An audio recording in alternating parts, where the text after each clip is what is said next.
It was March 23, 1971 at 11:47 p.m., and Dean Martin was leaving Dino's Lodge, his own restaurant on the Sunset Strip, after a late dinner with friends. At 53, Dean was at the peak of his television career, hosting one of the most popular variety shows on network TV and performing to sold-out crowds in Las Vegas every month. What Dean didn't know as he walked to his silver Cadillac that night was that three men had been watching him for hours, waiting for the perfect moment to execute a plan that had nothing to do with Dean Martin the entertainer and everything to do with what they believed he represented in the Las Vegas underworld. The three kidnappers were Vincent or Vinnie Torino, Michael or Mickey Romano, and Anthony or Tony DeMarco. Small-time criminals from Chicago who had come to Los Angeles with a very specific mission. They believed they were about to kidnap one of the most powerful figures in organized crime, a man whose capture would send shockwaves through every crime family from Las Vegas to New York. But they were completely wrong about who Dean Martin really was, and that mistake would lead to one of the most unusual kidnapping cases in FBI history. As Dean reached his car in the dimly lit parking lot, Vinnie Torino approached him with a gun drawn. "Don't make a sound, Mr. Martin," Vinnie said quietly. "Just get in the back seat and nobody gets hurt." Dean, who had encountered threatening situations before in his years performing in mob-controlled venues, immediately understood that this was serious. He could see the desperation in the man's eyes, and he knew that desperate people were dangerous people. "Okay, fellas," Dean said calmly. "Whatever you want, let's talk about it." But the kidnappers weren't interested in talking. They forced Dean into the back seat of a stolen van, blindfolded him, and drove for over an hour to an abandoned warehouse in the San Fernando Valley. What the kidnappers didn't realize was that their every move was being watched by FBI surveillance teams who had been monitoring potential threats to high-profile entertainers. Within minutes of Dean's abduction, federal agents were tracking the van and preparing for what they assumed would be a straightforward ransom situation. But when the FBI began investigating the kidnappers' backgrounds, they discovered something that changed the entire nature of the case. Vinnie, Mickey, and Tony weren't random criminals looking for easy money. They were low-level associates of the Chicago outfit who believed they were striking a blow against organized crime in Las Vegas. The recently released FBI files revealed that the three men had been given faulty intelligence by a rival crime family about Dean Martin's role in Las Vegas operations. They had been told that Dean was a key figure in casino skimming operations and that his kidnapping would cripple several mob-controlled businesses. In reality, Dean Martin had always maintained a careful distance from organized crime. While he was friendly with some connected figures, he had never been involved in illegal schemes and had consistently refused requests to participate in illegal schemes. But the kidnappers didn't know this. And for the first few hours of Dean's captivity, they treated him as if he were a dangerous crime boss rather than an entertainer. Once they reached the warehouse, the kidnappers tied Dean to a chair in a small office and began their interrogation. What followed was a surreal conversation that revealed just how mistaken they were about their victim. "Mr. Martin," Vinnie said, "we know all about your operations in Vegas. We know about the skimming, we know about the money laundering, and we know about your connections to the Chicago families." Dean looked at his captors with genuine confusion. "Fellas, I think you've got me mixed up with someone else. I'm a singer." Mickey Romano, who was the most aggressive of the three, became angry at what he perceived as Dean's refusal to cooperate.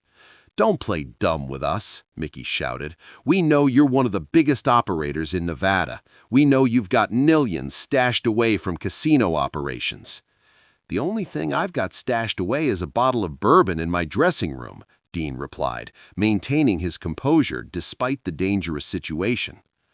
For the next several hours, the kidnappers continued to interrogate Dean about criminal activities he knew nothing about.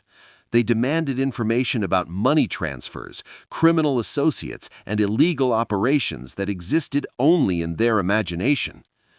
Dean patiently tried to explain that he was just an entertainer who sang at casinos and had no involvement in criminal activities, but the kidnappers were convinced he was lying to protect his criminal empire. It was around 6 a.m., after nearly 7 hours of captivity, that something began to change in the warehouse. Tony DeMarco, who had been the quietest of the three kidnappers, started to have doubts about their mission.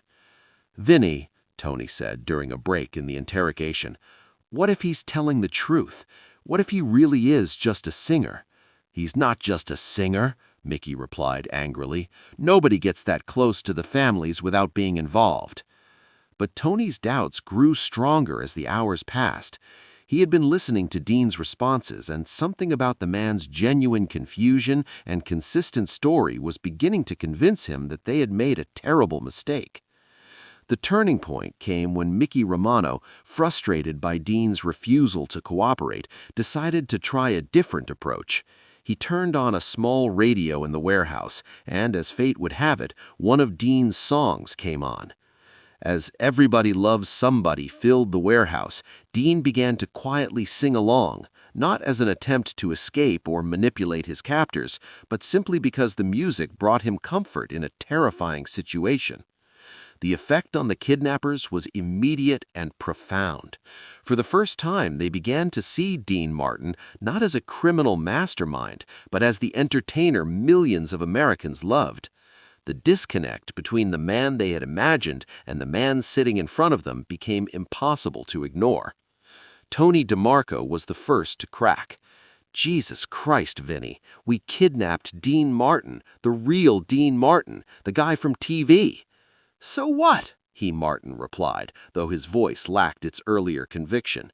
"So what? He's not a mob boss, Mickey. He's a singer. My mother loves this guy. She watches his show every week." As the reality of their situation began to sink in, the three kidnappers found themselves in an impossible position. They had kidnapped an innocent man based on false information, and now they were facing kidnapping charges for a crime that was supposed to have been a strategic strike against organized crime. But what happened next revealed something remarkable about Dean Martin's character. Instead of expressing anger or demanding to be released, Dean began to engage his captors in conversation about their lives, their problems, and their motivations. "Fellas," Dean said gently, "you seem like decent guys who got some bad information. Why don't you tell me what this is really about?" Over the next few hours, as the FBI closed in on the warehouse, Dean Martin did something extraordinary. He became a counselor to the men who had kidnapped him, listening to their stories and trying to understand what had driven them to such desperate measures. Vinny Torino revealed that he was deeply in debt to loan sharks and had been told that kidnapping Dean would solve all his financial problems. Mickey Romano was trying to prove himself to higher-level criminals who had promised him advancement if he could pull off a major operation. Tony DeMarco was simply following his friends, afraid to appear weak by backing out. Dean listened to each man's story with compassion and understanding, treating them not as criminals, but as human beings who had made poor choices based on bad circumstances. "You know," Dean told them, "everybody makes mistakes. The question is what you do after you realize you've made one." The conversation was interrupted when FBI negotiators, who had finally located the warehouse, called on a phone the kidnappers had used to communicate with their associates. Special Agent Robert Chen spoke to Vinny Torino and offered the kidnappers a deal: release Dean Martin unharmed, and they would be treated with consideration during their prosecution. But by this point, the dynamic in the warehouse had changed completely. The kidnappers were no longer thinking of Dean as their victim. They were thinking of him as someone who had shown them kindness and understanding during the most frightening experience of their lives. Vinny made a decision that surprised everyone, including the FBI negotiators. He untied Dean Martin and handed him the phone. "Mr. Martin," Vinny said, "will you tell them that we never hurt you and that we're ready to give up?" Dean took the phone and spoke to Agent Chen. "This is Dean Martin. I'm fine, and these gentlemen are ready to surrender. They made a mistake, but they've been treating me with respect." What Dean did next shocked the FBI agents and became part of Bureau legend. He asked to speak privately with Agent Chen and requested that the kidnappers be treated with leniency, explaining that they were not career criminals but desperate men who had been given false information. They thought they were striking a blow against organized crime. They were trying to do what they thought was right, even if they went about it the wrong way. Dean's intervention on behalf of his kidnappers was unprecedented in FBI kidnapping cases. Here was a victim advocating for the men who had held him captive for 12 hours, asking law enforcement to consider their motivations and circumstances. The surrender was peaceful. The three kidnappers walked out of the warehouse with their hands up, and Dean Martin walked beside them, treating them more like misguided friends than dangerous criminals. The FBI files, classified for 50 years, reveal that Dean's testimony was crucial in the kidnappers' sentencing. Instead of receiving the maximum penalties for kidnapping, all three men received reduced sentences in exchange for their cooperation and Dean's testimony about their character. But the most remarkable part of the story didn't end with the arrests.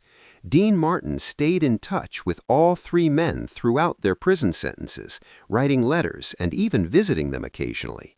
When they were released, he helped Tony DeMarco find legitimate work in the entertainment industry and provided character references for Vinnie Torino and Mickey Romano when they applied for jobs. The FBI files document something else that was kept secret for decades. Dean Martin's kidnapping led to a comprehensive investigation of misinformation being spread about entertainers' involvement in organized crime.